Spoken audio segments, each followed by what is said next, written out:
करो। हेलो। हाँ तो स्टूडेंट्स, जैसा कि आपके लिए हमने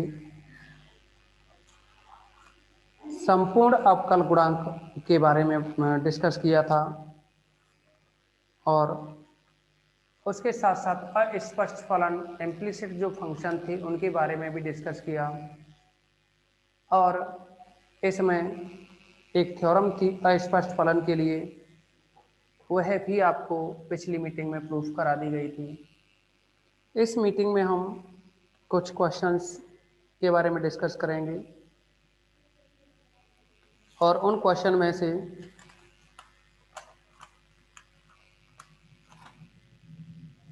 ये है एग्जाम्पल सेकेंड एग्जाम्पल दे रखा है आपके लिए। u is equal to square root of x square plus y square where x cube plus y cube plus 3axy equal to 5a square. तो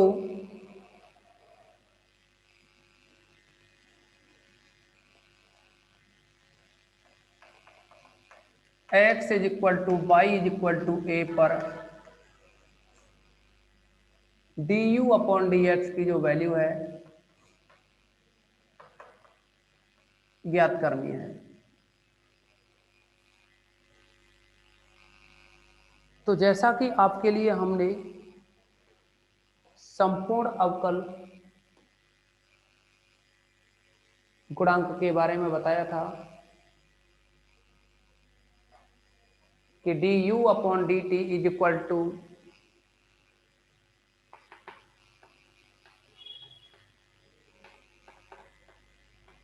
del u upon del x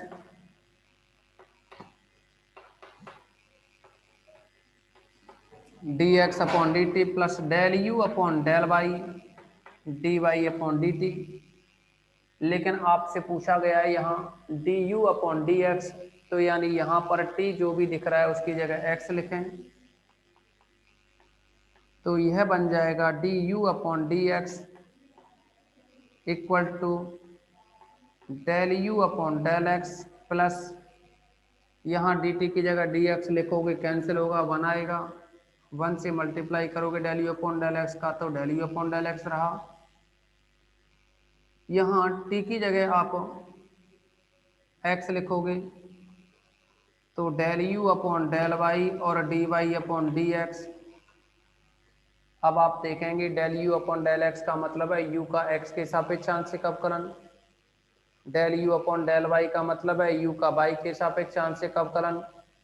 लेकिन dy by dx है ना, इसका मान निकालने के लिए ये जो लास्ट में वैल्यू दे रखी है इसका आप अवकलन करोगे तो आप यहाँ लास्ट वाली टर्म है इसका डिफरेंशियल करो with respect to x, x cube plus y cube plus 3axy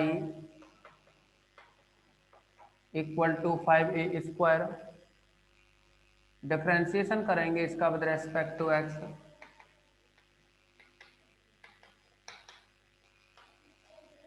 तो x क्यू का बनेगा 3x स्क्वायर, वाई क्यू का करें तो 3y स्क्वायर और y का आएगा dy by d x plus 3a। x और y में u इंटू वी लगाएंगे तो x का एक हो गया, y बचा और x ऐसे ही लिखा, y का किया तो dy बाई डी एक्स हो गया इक्वल टू 5a स्क्वायर का 0 बन जाएगा। आप देखेंगे कि यहाँ से अगर 3 को कॉमन लिया जाए तो 3 0 में निकल जाएगा और जब 0 में निकल गया तो ये x square plus y square dy by d x is equal to a y plus a x d by d x equal to 0। आप यहाँ से ए वाई को और एक्स स्क्वायर को पक्षांतर करें और इन दोनों में से dy by d x common लें, dy by d x common लेंगे तो y square plus a x बचेगा equal to x square plus a y है, इसको पक्षांतर करेंगे। अब आप यहाँ से d y by d x की अगर वैल्यू निकालें तो ये बन जाएगा minus x square plus a y upon में y square plus a x, चूँकि d u upon d t equal to ये टर्म होती है और यहाँ टी को एक्स से रिप्लेस कर दें तो ये कंडीशन बनेगी। इसमें आप मान रखोगे, अब ये फॉर्मूला है, ये क्या है, ये सूत्र है, इसकी हेल्प से ये निकला है। आप यहाँ वैल्यू रखोगे del u upon del x, यानी यू का एक्स के सापेक्ष आंशिक अवकलन, तो रूट एक्स का होता है 1/2 रूट एक्स, एक्स यानी x square plus y square, और अभी तो रूट का हुआ है 1/2 रूट एक्स, अब एक्स का करोगे तो यानी एक्स स्क्वायर है, इसका 2x बनेगा और वाई स्क्वायर का 0, प्लस ऐसे ही del u upon del y का करोगे तो यह बनेगा 1/2 रूट एक्स यानी x square plus y square, और ऊपर ये जो x square plus y square का करेंगे तो एक्स स्क्वायर का 0, वाई स्क्वायर का 2y आएगा। फिर है यहाँ इंटू में d y by d x, d y by d x की वैल्यू दे रखी है आपके लिए minus x square plus a y upon में y square plus a x. लेकिन आपसे कहा है कि x is equal to y is equal to a पर, तो अब इसमें x is equal to y is equal to a पर, यानी x और y की जगह इसमें a लिखेंगे। a लिखेंगे तो आप समझेंगे ये जो D u upon D x, इसकी जो वैल्यू बनेगी, आप a लिखोगे तो देखो 2 से 2 कट गया, तो यहाँ a square upon under root A square plus a square, यानी ए square upon under root A square plus a square, minus minus इसलिए लिख दिया क्योंकि माइनस का गुणा प्लस से किया तो माइनस हो जाएगा, ऊपर बाई की जगह ए लिखो तो a upon a square plus a square, a upon square root of a square plus a square, यहाँ ए ही है ये, इनटू में लिखोगे माइनस को प्लस से गुणा करके माइनस कर दिया है, एक्स की जगह ए लिखोगे तो एक्स यहाँ a square plus a into a square, तो ये बनेगा a square plus a square upon में भी a square plus a square, y की जगह ए स्क्वायर और यहाँ ए इंटू ए करोगे तो ए स्क्वायर, आप देखो 2a स्क्वायर और 2a स्क्वायर ये तो कट गई, ये तो क्या है, कट गई दोनों टर्म। फिर ये भूल जाओ आप, एक बचेगा, एक का गुणा यहाँ करेंगे तो इतना ही आएगा, और आप समझोगे ये नेगेटिव ये पॉजिटिव, तो ये क्या बन जाएगा 0। ओके, यहाँ तक किसी भी स्टूडेंट को कोई डाउट्स हो तो कंफर्म कराएं। ये बालक कहाँ गई?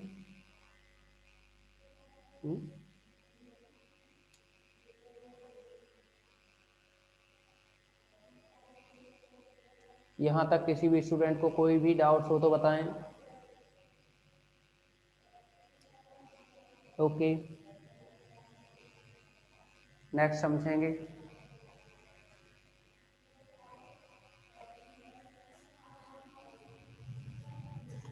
नेक्स्ट है इसमें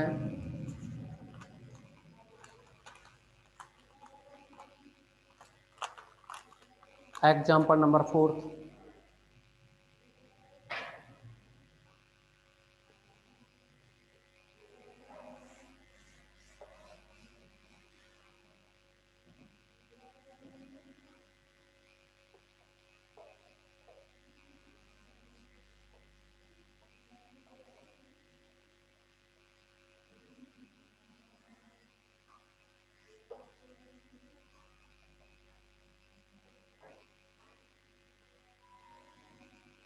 एग्जाम्पल जो 4th है उसमें आपके लिए दे रखा है u is equal to function of x upon y comma y upon x comma z upon y upon z z upon x. तो आपसे प्रूफ करवाया है, आपको याद होगा हमने बताया था पिछली जो एक्सरसाइज थी 5th बी, उसका क्वेश्चन नंबर 3 का बी पार्ट यही था।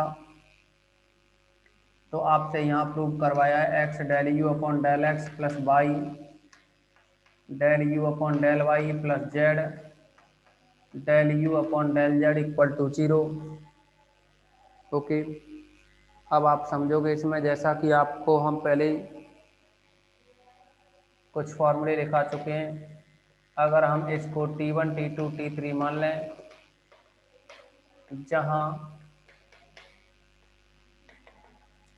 T1 का मतलब है एक्स अपॉन वाई, T2 का मतलब है वाई अपॉन जेड और T3 का जो मतलब है वो है जेड अपॉन एक्स।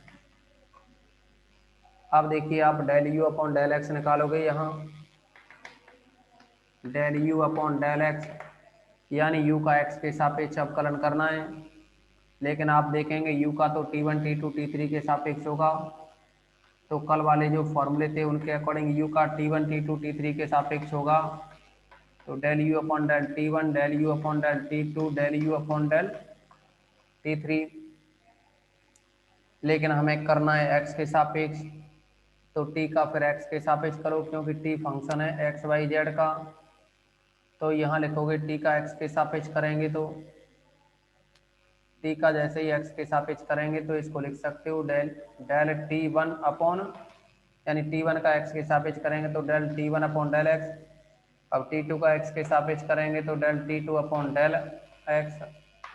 यहाँ T3 का एक्स के सापेक्ष करेंगे तो del T3 upon del x.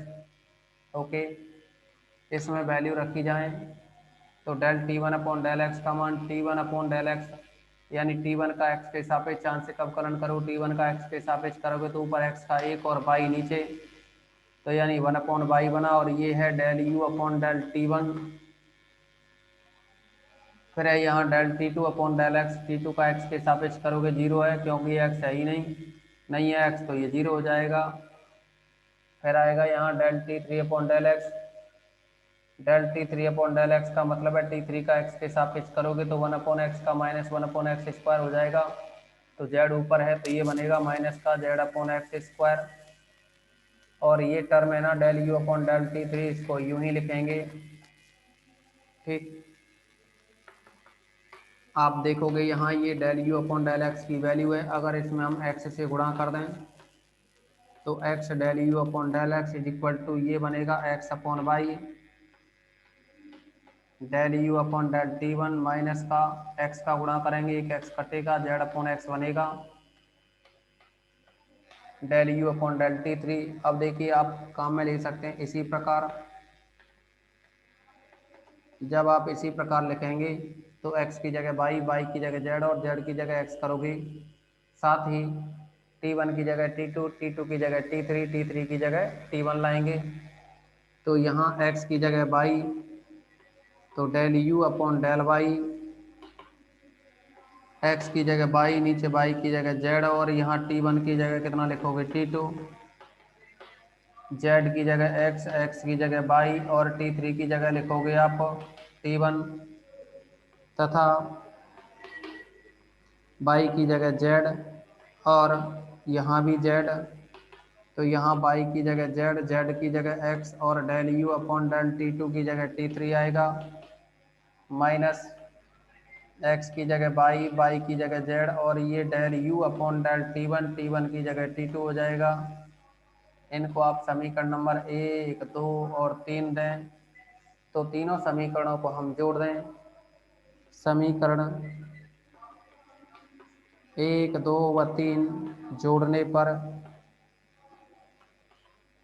अगर हम इन तीनों समीकरणों को जोड़ें तो यह बन जाएगा x del u upon del x plus y del u upon del y plus z del u upon z, x del u upon del x plus y del u upon del y plus का z del u upon del z equal to, और इसको लिखोगे आप, देखिए जोड़ोगे ना तो ये term इस टर्म से कट जाएगी। देखो एक्स अपॉन वाई तो minus x upon y del u upon del T1 del u upon del T1 जोड़ोगे तो ये नेगेटिव ये पॉजिटिव कट जाएंगे। ऐसे ही देखेंगे आप, ये माइनस का जेड अपॉन एक्स है और ये प्लस का जेड अपॉन एक्स है, जोड़ोगे तो ये भी कट जाएंगी ना। अच्छा रहा ये तीसरी टर्म वाई अपॉन जेड और ये माइनस वाई अपॉन जेड, तो ये भी कट जाएंगी, तो सभी कट जाएंगे आरएचएस में, तो क्या आएगा 0। यही हमें प्रूव करना था। तो आप बताएंगे यहाँ तक किसी भी स्टूडेंट को कोई भी डाउट हो तो बोलिए, किसी भी स्टूडेंट को कोई प्रॉब्लम है तो।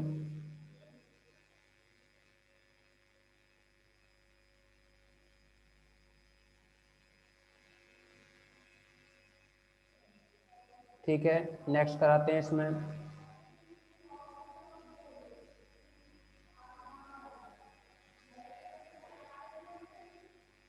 नेक्स्ट समझेंगे इसमें आप।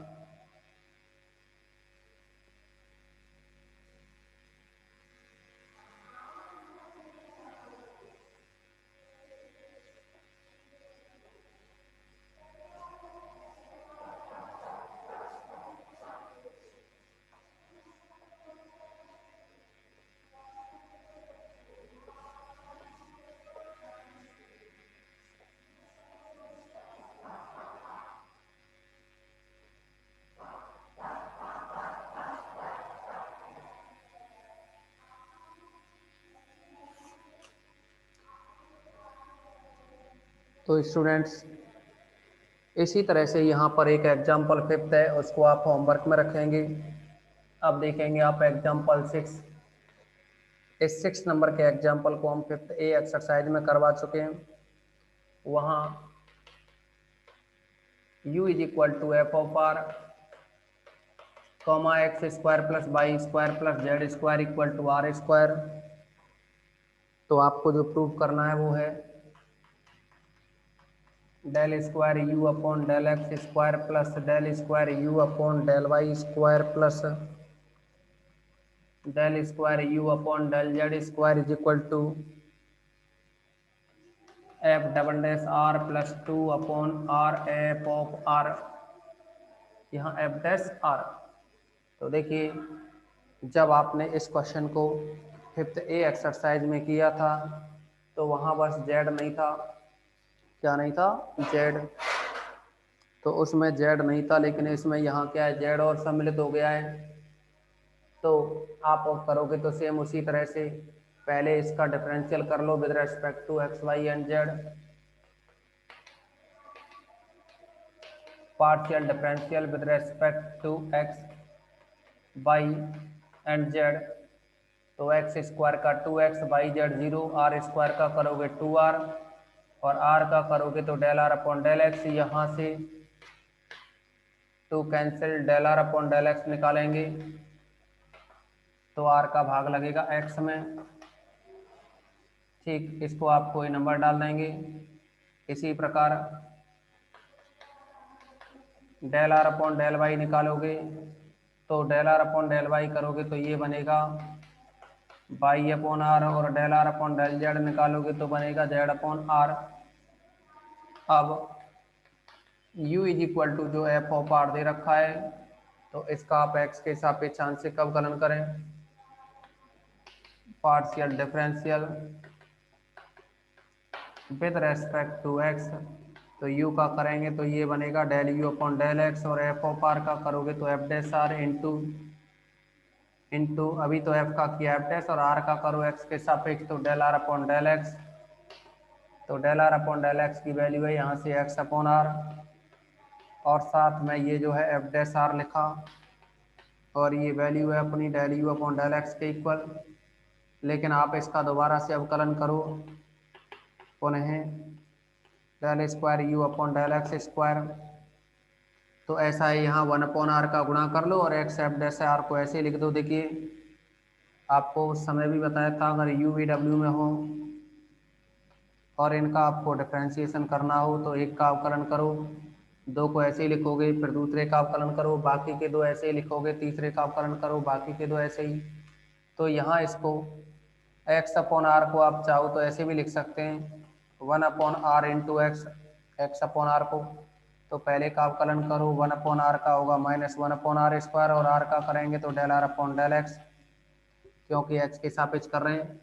तो आप देखेंगे पहले वाले का अवकलन हो गया, दूसरा इसको ऐसे लिखो एक्स को और एफ डैश आर को प्लस अब 1/r को ऐसे ही लिखो, x का अवकलन करो, x का 1 हो जाएगा तो 1/r और f' को ऐसे ही लिखेंगे, फिर प्लस, अब इस x/r को ऐसे ही लिखेंगे, x/r ऐसे ही लिखेंगे, तो f' का करो, f' का होगा, इस f' का बनेगा f',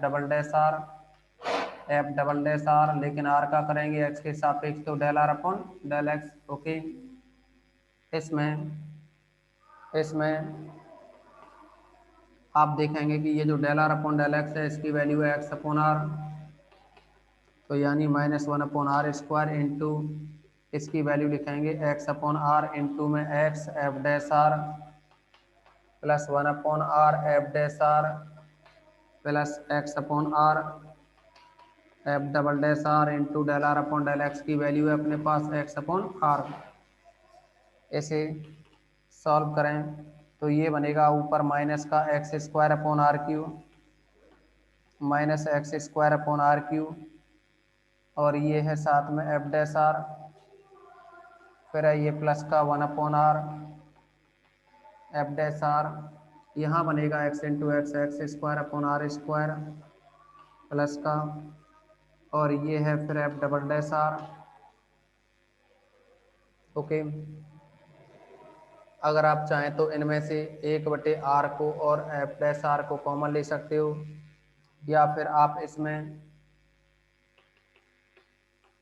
del² बनाएं, इसको कोई भी नंबर डालें, समीकरण नंबर 1 डाल दें। इसी प्रकार और को भी लिखेंगे, तो यहाँ लिख सकते हैं हम इसी प्रकार del² इक्वल टू, ये x के था, y के करोगे तो यहाँ -y² बनेगा, y²/r3, और ये जो f' है इसको लिखोगे f' प्लस 1/r f' यूँ ही लिखोगे, प्लस 1/r f' को ऐसे ही लिखोगे, फिर plus y²/r² plus y²/r² f', इसको नंबर 2 डाल देंगे। z के लिए करोगे तो यह बन जाएगा del²u/del z² is equal to minus z²/r³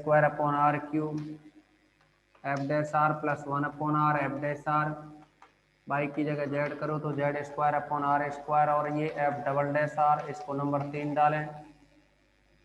अब अगर हम इन तीनों समीकरणों को जोड़ें, यानी समीकरण 1, 2 और 3 को जोड़ेंगे तो यह बन जाएगा 1 + 2 + 3 इम्प्लाइज del²u/del x² है ये पहला मान, फिर है ये del²u/del y², और ये है del²u/del z² इक्वल टू, आप देखोगे यहाँ -x² f', देखिए -1/r³ f', या माइनस का f'/r³, -f'/r³, अगर इसे कॉमन लें तो ये बनेगा यहाँ x², यहाँ प्लस का y² और प्लस का z²। अच्छा, फिर देखिए f'/r और ये f'/r यानी 3 बार है तो जुड़ जाएगा ना, तो ये बनेगा 3/r f', साथ में एक और टर्म देखिए लास्ट वाली f'/r² कॉमन लें, यानी 1/r² f', को अगर कॉमन लेंगे तो यहाँ से x² बचेगा, यहाँ y², यहाँ z², यानी x² plus y² plus z² बचा, और जब ये इतना बचेगा तो इसको लिख सकते हैं आप -f', इसको लिखा जा सकता है -f'/r³। अच्छा देखिए, ये x² plus y² plus z² की जो वैल्यू है वो r² है, तो इंटू में r² प्लस ये है यहाँ 3/r और f', प्लस इधर है ये 1 यानी f'/r/r², f'/r/r² into x² plus y² plus z² की जगह आप r² लिखोगे, तो जैसे ही आप इसकी जगह आर स्क्वायर लिखोगे तो यह बन जाएगा आर स्क्वायर से एक आर स्क्वायर कटेगा। तो अच्छा ये देखो आर स्क्वायर से आर स्क्वायर कटेगा तो एफ डबल डैश आर बचा लास्ट में, तो उसे एफ डबल डैश आर को लिखा। फिर आप देखेंगे कि ये एक आर स्क्वायर से एक आर बचेगा ना, आर स्क्वायर से आर स्क्वायर कट के नीचे एक आर बचा, तो यानी ये बचा -1/r एफ डैश आर। फिर है ये प्लस का 3/r F dash are. Okay, अब ये आया एफ डबल डैश आर। तो देखिए प्लस का एफ डैश आर कॉमन लें तो प्लस का 3/r में से माइनस का 1/r घटाओगे तो 2/r बचा। ये बचा प्लस का 2/r F dash are. Okay, तो ये इस क्वेश्चन का सॉल्यूशन रहा। तो आप सभी इसका स्क्रीनशॉट लें और कोई डाउट्स हो तो बताएं। आप सभी इसका स्क्रीनशॉट लें और किसी भी स्टूडेंट को डाउट्स हो तो कंफर्म कराएं।